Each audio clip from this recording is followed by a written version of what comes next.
Hello student, कैसे हो आप सभी लोग।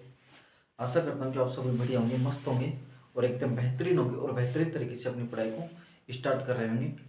आज हम आपको मैट्रिक्स पढ़ाएंगे जो क्लास 12 का चैप्टर नंबर 3 है। बहुत ही शानदार तरीके से हम आपको इस चैप्टर को पढ़ाएंगे।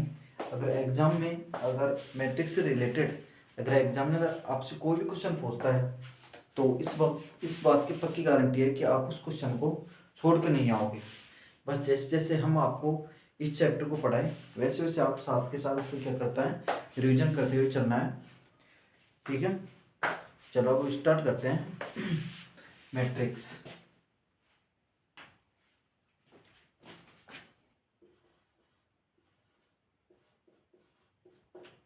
मैट्रिक्स हिंदी में बोलते हैं इसे अवयव। अवयव सबसे पहले तो हमें इस बात का पता होना चाहिए कि मैट्रिक्स क्या होती है। व्हाट इज मैट्रिक्स, यानी कि मैट्रिक्स किसे कहते हैं। तो देखो, मैट्रिक्स एक क्या होता है, मैट्रिक्स एक rectangular arrangement of A number अथवा फंक्शन अथवा वेरिएबल। अगर मैं हिंदी भाषा में बोलूँ तो अवयव एक संख्याओं या फलनों का आयताकार क्रम विन्यास होता है। और जो मेरे पास जो संख्या या फलन होते हैं उन्हें क्या कहते हैं, हम अवयव कहते हैं। ठीक है, यानी कि अवयव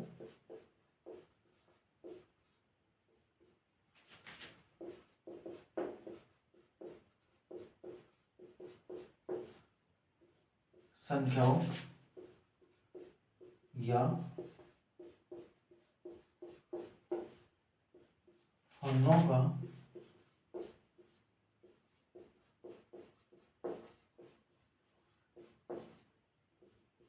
आयताकार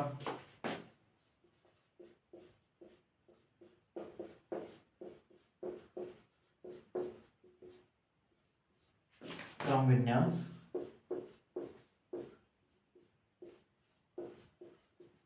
होता है। मैट्रिक्स क्या होता है, संख्या या फलनों का क्या होता है, एक आयताकार क्रम विन्यास होता है। और जो मेरे पास संख्या या फलन होते हैं वो मैट्रिक्स के क्या कहलाते हैं, अवयव कहलाते हैं, एलिमेंट कहलाते हैं। ठीक है, जैसे मैं आपके सामने एक संख्याओं का एक अरेंजमेंट लिखता हूँ। जैसे मैंने लिखा आपके सामने 2 3 5 7 1 0। और इन संख्याओं को मैंने क्या कर दिया, कैपिटल लेटर में बंद कर दिया और मैंने इसको क्या नाम दे दिया, ये नाम दे दिया। जो मेरे पास ये कैपिटल लेटर है ये किसको रिप्रेजेंट करता है, मैट्रिक्स को रिप्रेजेंट करता है। ये एक अवयव को रिप्रेजेंट करता है। किसको प्रदर्शित करता है, ये रिप्रेजेंट करता है किसको, मैट्रिक्स को रिप्रेजेंट करता है। जो मेरे पास ये कैपिटल लेटर है किसको रिप्रेजेंट करता है, मैट्रिक्स को रिप्रेजेंट करता है। ठीक है, और देखो जो मेरे पास यहाँ है इस मैट्रिक्स से क्या लिखा जाता है, ऑर्डर लिखा जाता है। ऑर्डर यानी कि हिंदी बोलते हैं कोटि। कोटि देखो, मैट्रिक्स की कोटि किस प्रकार लिखते हैं, यानी कि पंक्ति की संख्या इनटू स्तंभों की संख्या।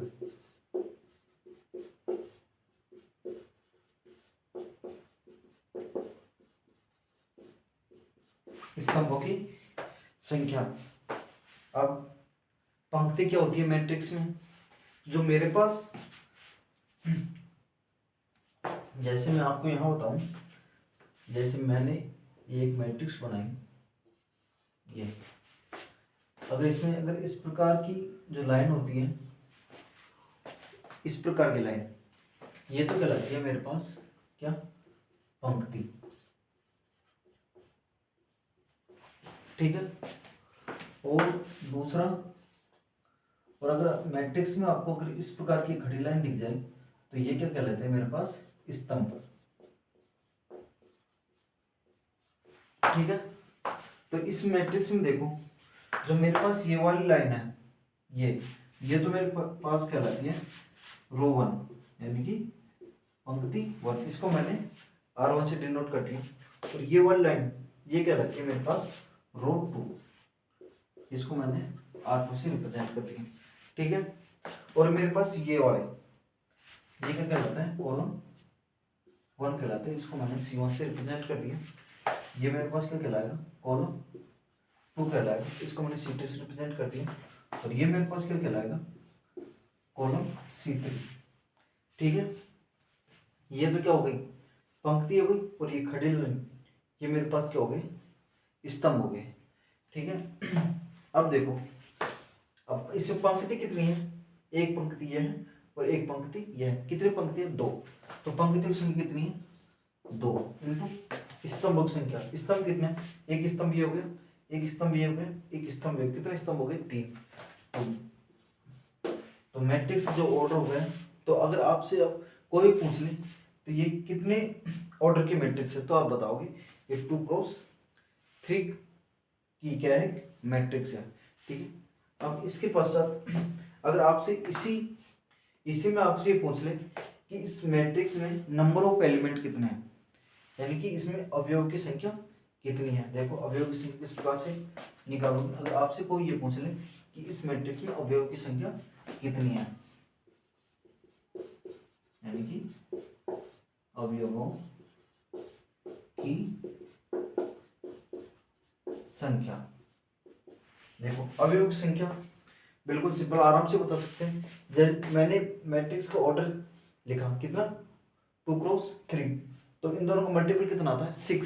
तो ये इसकी क्या होती है, अवयव की संख्या होती है। जो आपको मैट्रिक्स जो ऑर्डर दिया हुआ है उसको मल्टीप्लाई करके लिख दो, उसमें वो क्या आ जाएगी, मैट्रिक्स में अवयव की संख्या आ जाएगी। कितना अवयव आ गए, 6। अब आप गिन भी सकते हो, 1 2 3 4 5 6, कितने आ गए, 6 अवयव आ गए।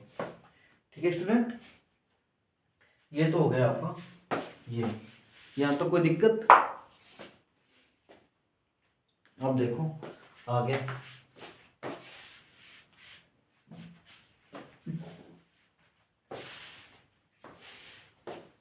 इसको मिटा देता हूं।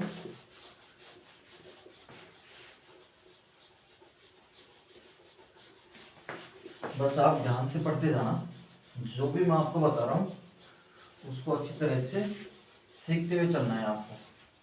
ठीक है।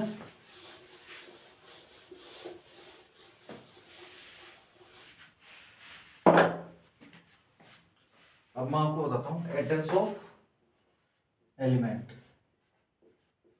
Address of an element, address of an element यानी कि अवयवों का स्थान, कि हम अवयवों का स्थान किस प्रकार से लिखते हैं। देखो मैंने ये एक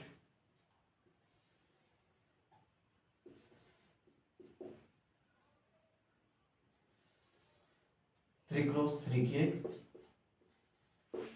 मैट्रिक्स बनाई, 3x3 की। इस मैट्रिक्स का ऑर्डर कितना है, 3x3। अब तो आराम से बता सकते हो भाई 3x3 इस मैट्रिक्स से क्या है, ऑर्डर, यानी कि 3x3 इस मैट्रिक्स क्या है, कोटि है। अगर आपसे ये पूछ ले कि इसमें नंबर ऑफ एलिमेंट कितना है, तो मल्टीप्लाई करो 3x3 कितना होता है, 9। तो इस मैट्रिक्स में कितने नंबर ऑफ एलिमेंट आएंगे, 9। तो एक यहाँ जाएगा, 1 2 3 4 5 6 7 8 9। ठीक है। ये तो मुझे पता चल गया कि ये 3x3 की मैट्रिक्स है और इसमें नंबर ऑफ एलिमेंट कितना है, 9। ठीक है स्टूडेंट। अब देखो आगे, तो मेरे पास मैंने अभी आपको क्या बताया था, जो ये वाली लाइन है ये, तो ये तो क्या कहलाती है मेरी पंक्ति। तो इसको मैंने किसे डिनोट किया था, R1 से। ठीक है। ये क्या हो जाएगी, R2, और ये क्या हो जाएगी, R3। ठीक है। और ये बॉल खड़े, ये क्या बताया था मैंने आपको, कॉलम। तो इसको मैंने किससे रिप्रेजेंट कर दिया, C1 से। इसको मैंने किससे रिप्रेजेंट कर दिया, C2 से। और इसको मैंने किससे रिप्रेजेंट कर दिया, C3 से। ठीक है स्टूडेंट। अब देखो, अब मुझे इसका क्या address of an element element लिखना है, यानी कि अवयव का स्थान लिखना है। देखो कैसे लिखेंगे, मेरे पास ये क्या है, पहली पंक्ति है, और ये मेरे पास क्या है, फर्स्ट कॉलम, यानी कि पहली पंक्ति और फर्स्ट कॉलम, इसको हम रिप्रेजेंट करेंगे A11 से। ठीक है, इनको मैं एक बार बिठा देता हूँ सबको, यानी कि फर्स्ट रो हो जाएगी और फर्स्ट कॉलम हो जाएगा। इसको हम किससे रिप्रेजेंट करेंगे, A11 से। A11 का मतलब ये फर्स्ट तो पंक्ति है और फर्स्ट कॉलम है। ठीक है, अब ये फर्स्ट पंक्ति और सेकंड कॉलम, ए फर्स्ट तो पंक्ति है और कौन सा कॉलम है, सेकंड कॉलम है। ठीक है स्टूडेंट, इसी प्रकार से इसको ये फर्स्ट पंक्ति और ये कौन सा, थर्ड कॉलम आ जाएगा। तो इसको रिप्रेजेंट करेंगे हम A13 से। ठीक है, इसी प्रकार सेकंड पंक्ति और फर्स्ट कॉलम, इसको रिप्रेजेंट करेंगे A21 से। ये सेकंड पंक्ति और सेकंड ही कॉलम है, तो इसको किससे रिप्रेजेंट करेंगे, A22 से। सेकंड पंक्ति और थर्ड कॉलम, इसको किससे रिप्रेजेंट करेंगे, A23 से। ठीक है, यहाँ तो कोई दिक्कत। अब देखो ये क्या हो गई, मेरे पास थर्ड पंक्ति हो गई और फर्स्ट कॉलम हो गई, इसे किससे रिप्रेजेंट करेंगे, A31 से, यानी थर्ड तो पंक्ति हो गई और फर्स्ट कॉलम हो गया। ठीक है, इसके नीचे अब ये थर्ड पंक्ति और कौन सा कॉलम है, सेकंड कॉलम है। ठीक है, ये थर्ड पंक्ति और कौन सा कॉलम है, थर्ड कॉलम है, तो ये इसके नीचे लिखा जाएगा। ठीक है स्टूडेंट, इस प्रकार से हम एड्रेस ऑफ एन एलिमेंट लिखते हैं, यानी कि अवयव का स्थान लिखते हैं। ठीक है स्टूडेंट, कोई दिक्कत। अब जैसे मैं आपके सामने एक मैट्रिक्स लिखता हूं, ये मैंने आपके सामने एक 2 क्रॉस 2 की मैट्रिक्स लिखी, जिसके एलिमेंट लिखे मैंने 4 5 7 1 1। 2 क्रॉस 2 की मैंने आपके सामने क्या लिखी, मैट्रिक्स लिखी, और मैंने आपसे ये पूछा कि इसमें मुझे A12 बताओ, और एक मैंने आपसे पूछा कि इसमें मुझे A22 बताओ। ठीक है, मैंने आपके सामने ये 2 क्रॉस 2 की मैट्रिक्स लिखी, और मैंने आपसे ये पूछा कि मुझे इसमें A12 और A22 फाइंड आउट करके बताओ। ठीक है, तो इसके लिए आप क्या करोगे, देखो इसके लिए मुझे पूछ क्या रहा है, A12। ठीक है, यानी कि A1 का मतलब होता है पहली तो पंक्ति होनी चाहिए, और A2 का मतलब सेकंड कॉलम होना चाहिए। जैसे मैं इसको इन जनरल इस प्रकार से रिप्रेजेंट कर सकता हूँ, जैसे A I और J। ठीक है, I का मतलब होता है तो पंक्तियों की संख्या, और J का मतलब होता है स्तंभों की संख्या।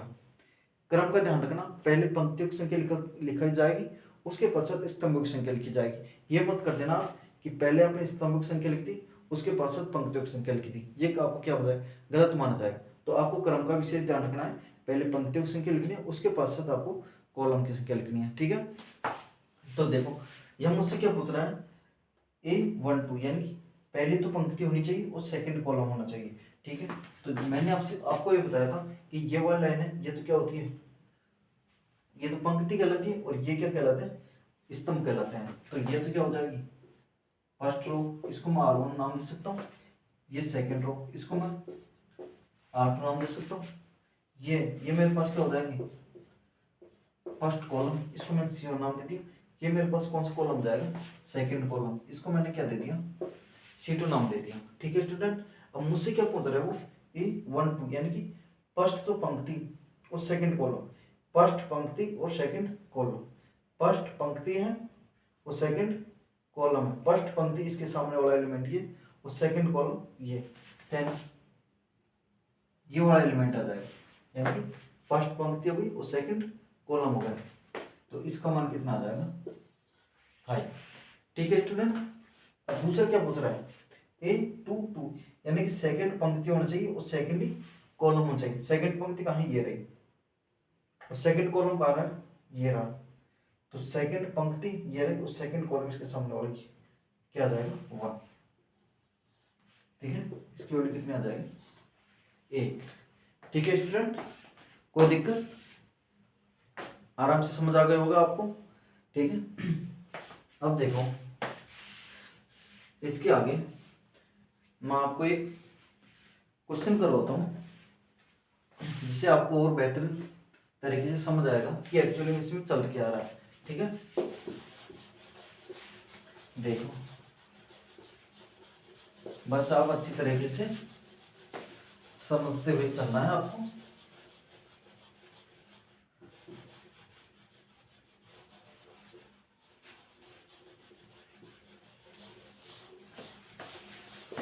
ठीक है स्टूडेंट,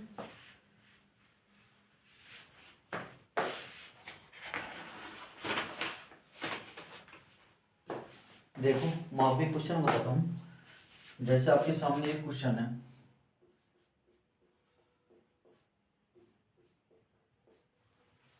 यदि किसी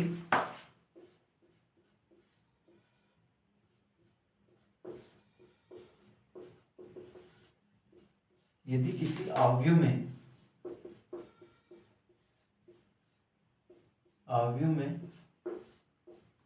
9 अवयव है,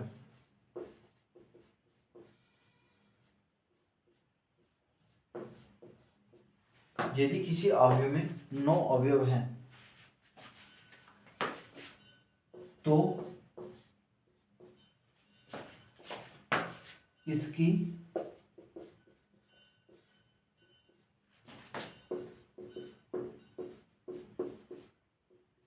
संभव कोटियां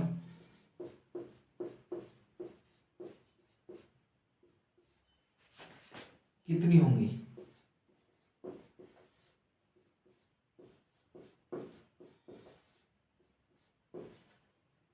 आपके सामने एक क्वेश्चन है कि यदि किसी अवयव में कितने अवयव हैं, 9 अवयव हैं, तो इसकी संभव कोटियां कितनी होंगी।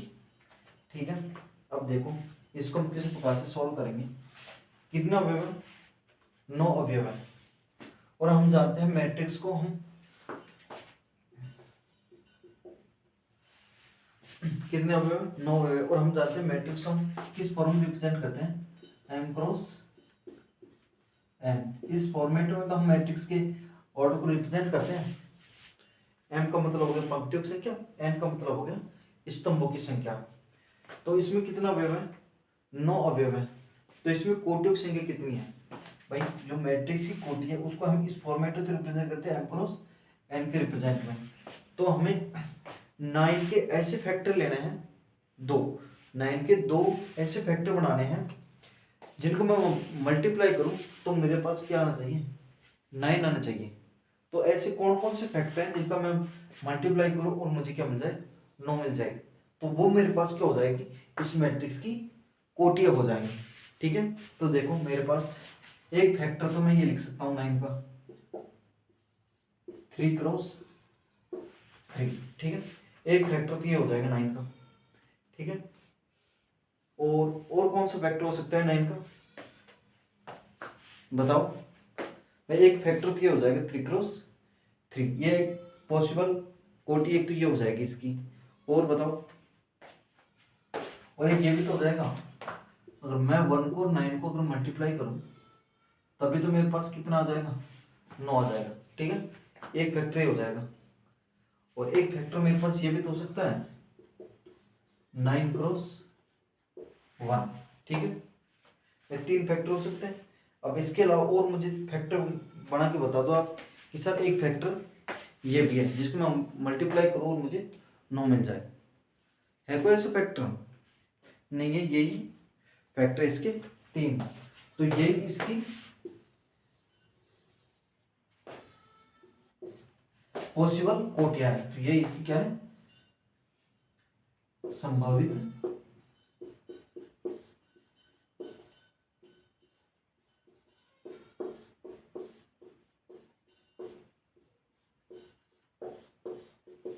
कोटियां हैं। कितनी है, एक तो ये 2 3, तो ये इसकी क्या है, संभावित कोटियां हैं। तो आपको इस प्रकार का अगर कोई भी क्वेश्चन मिले तो आपको इस मेथड से उसकी मैट्रिक्स की पॉसिबल कोटियां बतानी है। जैसे अगर आपसे इसमें ये पूछ लिया, अभी तो 8 का पूछा है और 9 का पूछा है, अगर आपसे ये पूछ ली 9 की जगह, अगर आपसे ये पूछ ली कि 8 अवयव है मैट्रिक्स में, तो इसकी संभव कोटि कितनी हो जाएगी।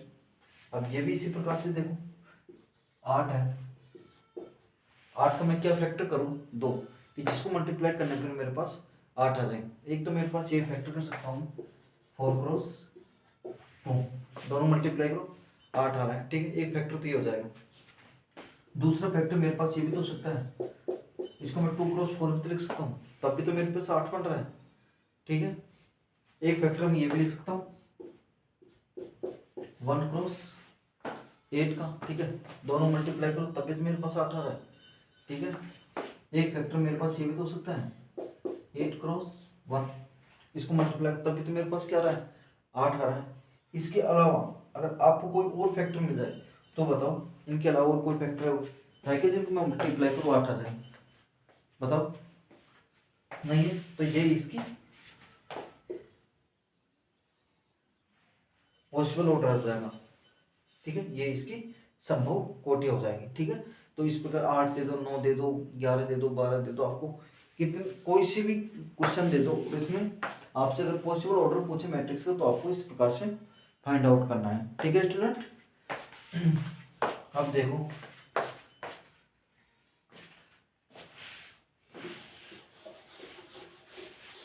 एक क्वेश्चन और बताता हूँ आपको, जिससे आपके और भी कॉन्सेप्ट आपको अच्छी तरीके से क्लियर हो जाएंगे,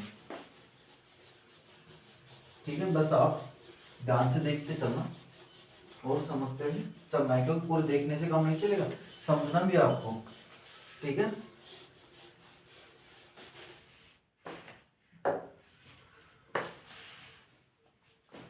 जैसे आपके सामने एक क्वेश्चन है,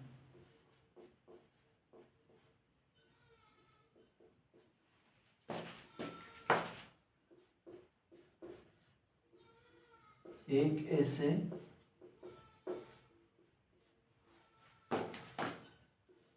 2 क्रॉस 2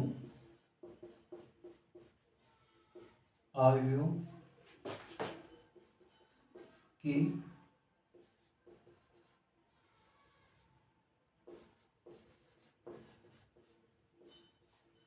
रचना करो। एक इस 2 क्रॉस 2 अवयव की रचना करो जिसमें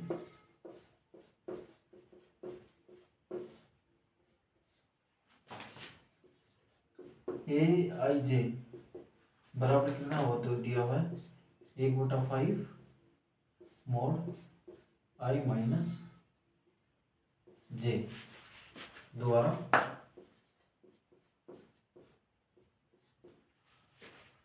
प्रदत्त है।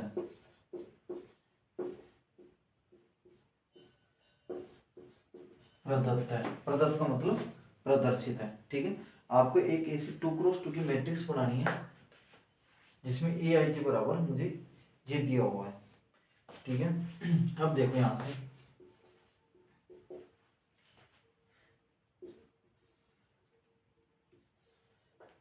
कितने 2 क्रॉस 2 की मैट्रिक्स है, तो आपसे ये पूछ रहा है कि मैट्रिक्स का ऑर्डर कितना है 2 क्रॉस 2।